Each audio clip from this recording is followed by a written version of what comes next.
नमस्कार, मैं हूं आपके साथ मयंक। आज 17 तारीख है। पिछले 12 घंटों के अंदर अमेरिका और ईरान के बीच तेजी से हालात बदलते हुए दिखाई दे रहे हैं। मैं आपको बताऊंगा पिछले 12 घंटों में ईरान, अमेरिका और इजराइल के बीच क्या बड़े अपडेट सामने आए हैं।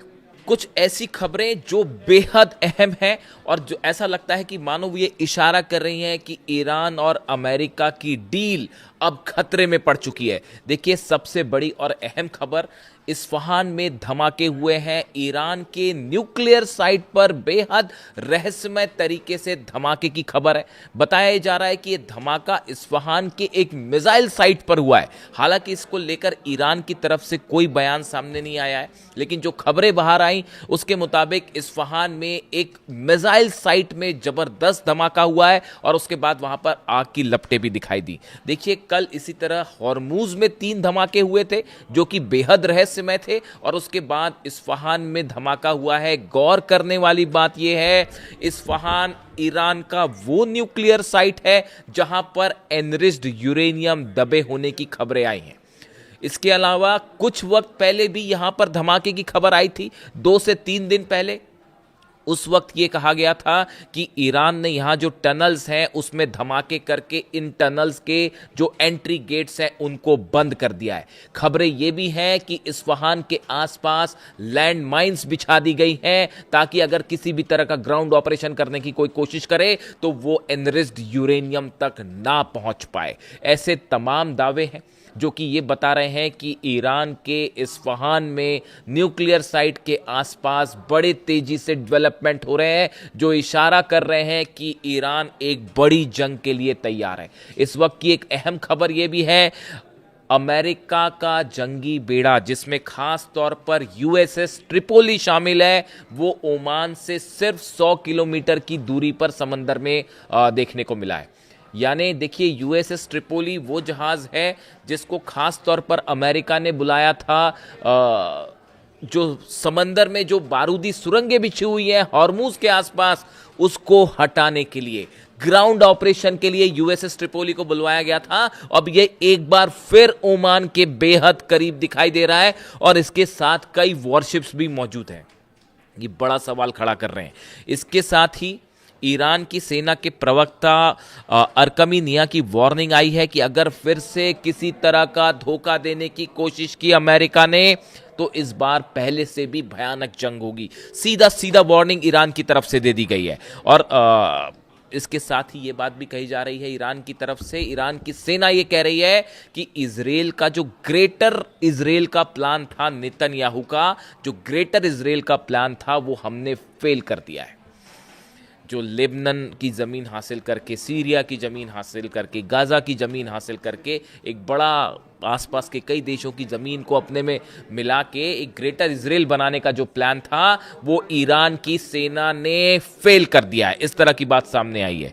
इसके अलावा इस्माइल कानी कुद्स फोर्स के जो चीफ है, उनकी तरफ से भी अहम बयान आया है कि ईरान आने वाले वक्त में हिजबुल्लाह, हमास और हूती तीनों को मजबूत करेगा, तीनों का साथ दिया जाएगा, समर्थन दिया जाएगा और इजराइल का जो एक्शन है उसके खिलाफ तीनों को मजबूत किया जाएगा। यानी एक बार फिर ईरान अपने सहयोगियों के साथ खड़ा दिखाई दे रहा है और जो रेजिस्टेंस फोर्स वो कहता है, ईरान की तरफ से कहा जाता है, उन सबको मजबूत करने का एक बड़ा प्लान तैयार हो चुका है और ईरान ने मदद करनी शुरू कर दी है। इसके अलावा एक और अहम बयान सामने आया है।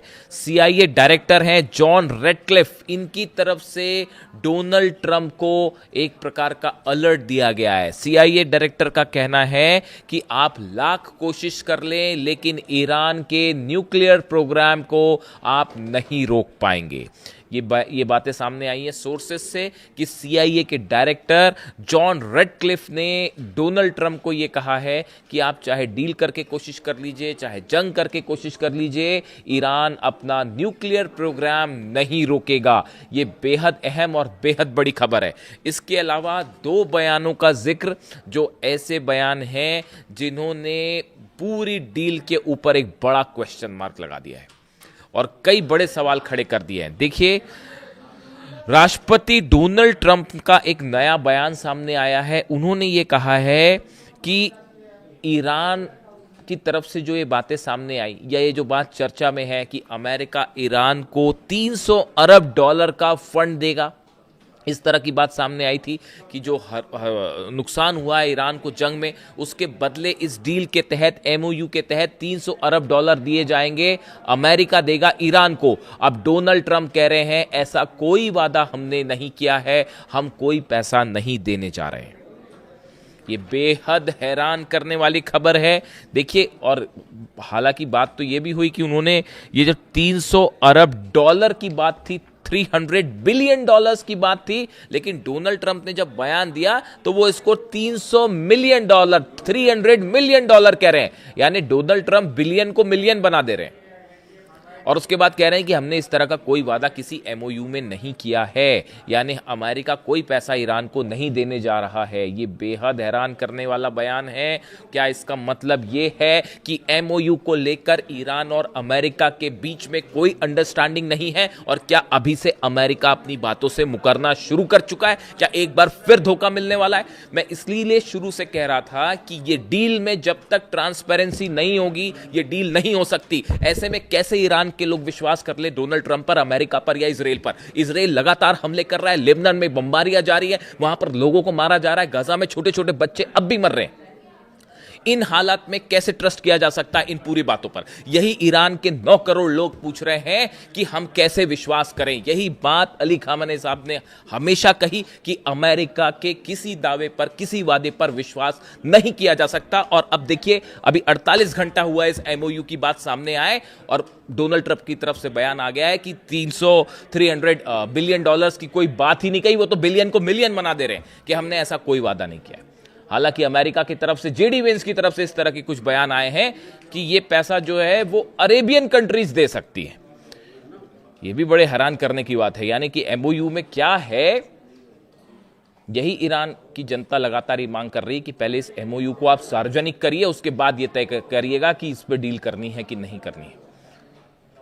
और उसके बाद अब देखिए, इनके बीच में एक तो पहली बात, ये 300 बिलियन डॉलर्स को लेकर ये डील टूटती दिखाई दे रही है, बात नंबर 1। बात नंबर 2, जेडी वेंस उपराष्ट्रपति का बयान आया है कि जो एमओयू है इसका एक बड़ा प्रावधान ये है कि अमेरिका और आईएईए ईरान का जो एनरिच्ड यूरेनियम है उसको खत्म करने में मदद करेंगे। यानी जेडी वेंस दूसरे शब्दों में ये कह रहे हैं कि आईएईए के रिप्रेजेंटेटिव इस्फहान जाएंगे, ईरान के अंदर जाएंगे, साथ में अमेरिकी सैनिक भी अंदर जाएंगे, और वो वहां से उस यूरेनियम को निकालेंगे और उसको खत्म करने में मदद करेंगे। ये बात क्या स्वीकार होगी ईरान को किसी भी रूप में, या ईरान की जनता को, कि अमेरिका का एक भी सैनिक उस जमीन पर कदम रखे जिस जमीन पर जो है ईरान के सुप्रीम लीडर अली खामेनी साहब का खून बहाया गया? क्या उस जमीन पर एक भी अमेरिकन सोल्जर्स को पैर रखने की इजाजत दी जा सकती है? क्या कोई भी ईरानी इस बात से सहमत होगा? कतई नहीं होगा।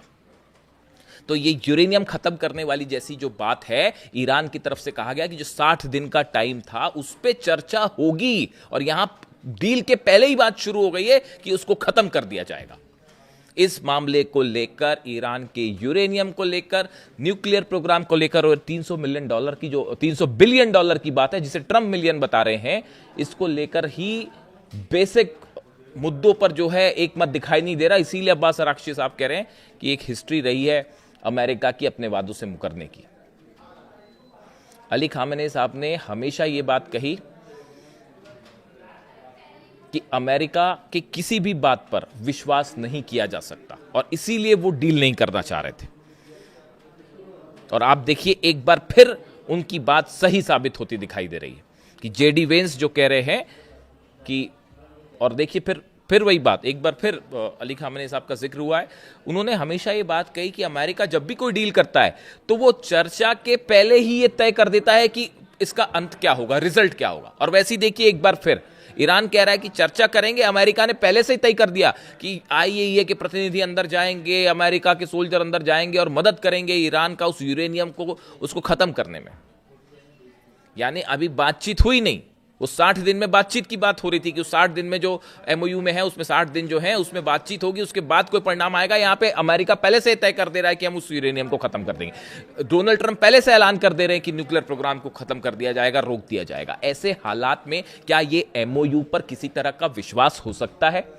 कतई नहीं हो सकता। और अगर किसी तरह की डील ईरान करता है तो यह बेहद ही सावधानी के साथ करने वाली बात है। अगर आप यूरेनियम देखिए, यूरेनियम को लेकर अभी तक ईरान की तरफ से कोई बात सामने नहीं आई है। ईरान बार बार ये कह रहा है कि यूरेनियम पर कोई बात ही नहीं है, न्यूक्लियर मुद्दे पर अभी कोई बात ही नहीं है। इनिशियल लेवल पर सिर्फ हॉर्मूज खोलने तक की बात है, और वो भी उसमें भी कल 3 धमाके हुए हैं। ये जो यूएसएस ट्रिपोली और जंगी जहाज ओमान के बेहद करीब दिखाई दिए हैं, अमेरिका ने मना कर दिया है कि हम वहां से अपना जो ब्लॉकेड है वो नहीं हटाएंगे। भले डोनाल्ड ट्रंप ने तो कल ही कह दिया था कि ब्लॉकेड हटने वाला है, पहले उन्होंने ये कह दिया कि आज रात से ब्लॉकेड हटेगा, फिर उन्होंने कहा कि फ्राइडे से ब्लॉकेड हटेगा। और ब्लॉकेड हटना तो छोड़िए दूर की, ये जो यहाँ पे नई खबरें हैं उसके मुताबिक और शिप्स जो हैं वो करीब पहुंच गए हैं ओमान के। ऐसे में कौन सी बात पर विश्वास किया जाए? और अब ये $300 बिलियन वाली जो बात सामने आई है, देखिए इसमें एक और चीज है कि जेडी वेंस ये कह रहे हैं कि अरब देश जो हैं वो चाहे तो ईरान को ये पैसा दे सकते हैं, यानी कि पर्दे के पीछे आप किसी तरह की डील करने की कोशिश कर रहे हैं। और ऐसी डील पे क्या विश्वास किया जा सकता है? हालांकि ये बात सच है कि अरब देश जो हैं अब वो अमेरिका पर विश्वास नहीं करते। यूएई पर ईरान ने हमले क्यों नहीं किए दूसरे दौर में, ये शायद आप सब जानते ही होंगे, मैं कहना नहीं चाहता इसको, लेकिन यूएई की लीडरशिप ईरान से घबराई हुई है, ये बात सच है। और शायद ये भी है कि किसी तरह की कोई डील अलग से की गई हो। यानी अब आप देखिए हालात ऐसे हैं कि जितने अरब देश है वो ये मान के चलते हैं कि अमेरिका कोई डील नहीं करा सकता, इसलिए हर देश जो है वो अपनी अलग अलग डील कर रहा है ईरान से कि भैया हम पे हमला मत करना, ये डील कर लेते हैं। और कई पर्दे के पीछे ऐसी डील हो भी रही है। यानी ये बात साफ है कि मिडिल ईस्ट में अब परिंदा भी पर नहीं मार सकता ईरान के बिना। और अगर ये डील हो गई, हालांकि नेतन्याहू ये डील में अड़ंगा लगा के खड़े हुए हैं और वो उनके इरादे साफ है। और दूसरी चीज, अब ईरान की तरफ से भी संदेशा आ रहा है, इस तरह की बातें सामने आ रही है कि जो नेतन्याहू, मीडिया में ये दिखाने की कोशिश हो रही है कि ट्रंप और नेतन्याहू के बीच में कुछ जो है लड़ाई हो गई है और ट्रंप नेतन्याहू से नाराज है, नेतन्याहू ट्रंप से नाराज है। ऐसा कुछ नहीं है। ईरान का कहना यह है कि हो क्या सकता है कि ट्रंप के इशारे पर ही सब कुछ हो रहा हो। ट्रंप के इशारे पर कोई ऐसी चीज होती ही नहीं है कभी। आप तमाम एक्सपर्ट से बात कर लीजिए जो डिप्लोमेसी के जानकार हैं, युद्ध के जानकार हैं, वॉर एक्सपर्ट्स हैं, वो ये कहते हैं कि भले मीडिया में कुछ भी दिखाया जाए, लेकिन हकीकत ये होती कि नेतन्याहू और ट्रंप के बीच में हमेशा एक अंडरस्टैंडिंग होती है और एक दूसरे के इशारे पर ही काम होता है। अब देखिए हर मुद्दे पर असहमति है। लेबनान में लगातार हमले हो रहे हैं, लेबनान से नेतन्याहू पीछे नहीं आएंगे, पीछे नहीं हटेंगे। अगर पीछे हटते हैं तो इजराइल की इससे बुरी हार नहीं हो सकती। ये डील अगर हो गई तो मिडिल ईस्ट ही नहीं पूरे दुनिया का एक सुपर पावर बन जाएगा ईरान, और इतना मजबूती के साथ आगे बढ़ेगा कि उसके बाद पता नहीं क्या होगा। ये क्या बात बर्दाश्त हो जाएगी अमेरिका को? कतई नहीं होगी। और इसका ही नतीजा यह है कि ना तो $300 बिलियन की बात पर अमेरिका कायम हो रहा है, ना ही ब्लॉकेट कब हटेगा, कैसे हटेगा, ये भी चीजें साफ नहीं है। वहां पे बारूदी सुरंगें कब हटाई जाएंगी, कैसे हटाई जाएंगी, वो साफ नहीं है। यूरेनियम का मुद्दा साफ नहीं है, न्यूक्लियर मुद्दा जो है वो साफ नहीं। तो फिर साफ क्या है? फिर डील किस बात की? ऐसे में ईरान को बेहद सावधान रहने की जरूरत है। और अब हालात ये बता रहे हैं कि किसी भी क्षण, देखिए ये फ्राइडे अगले 24 घंटे में तय हो जाएगा कि ये डील हो पा रही है और या नहीं हो पा रही। और इसीलिए ईरान की सेना ये कह रही है कि अगर अमेरिका धोखा करता है तो पिछली बार के मुकाबले ज्यादा बड़ी जंग होगी, ज्यादा करारा जवाब दिया जाएगा। ईरान में 24 घंटे जंग की तैयारी चल रही है। जितने लॉन्च साइट्स है, मिसाइल साइट्स, उस सब पे मूवमेंट है। मिसाइल्स लॉन्च मोड में रखी गई हैं कि कभी भी इजराइल पर हमला करना पड़ सकता है या इजराइल की तरफ से भी हमला करना हो सकता है। यानी अगले 24 से 48 घंटे में यह तय हो जाएगा कि मामला डील की तरफ आगे बढ़ रहा है या जंग की तरफ आगे बढ़ रहा है। और सवाल यह भी है कि अगर इनिशियल लेवल पर कोई एमओयू साइन हो भी जाता है तो भी वो कब तक कायम रहेगा? क्या न्यूक्लियर मुद्दे पर क्या यूरेनियम छोड़ने के लिए तैयार हो जाएगा ईरान? और न्यूक्लियर प्रोग्राम पर क्या किसी तरह की डील कर लेगा? कतई नहीं होगा ऐसा। इस सूरत में फिलहाल डील या जंग अगले कुछ घंटों में यह तय होगा। जो भी अपडेट होगा मैं आप तक पहुंचाऊंगा। वीडियो कैसा लगा कमेंट करके जरूर बताइए। Thank you so much.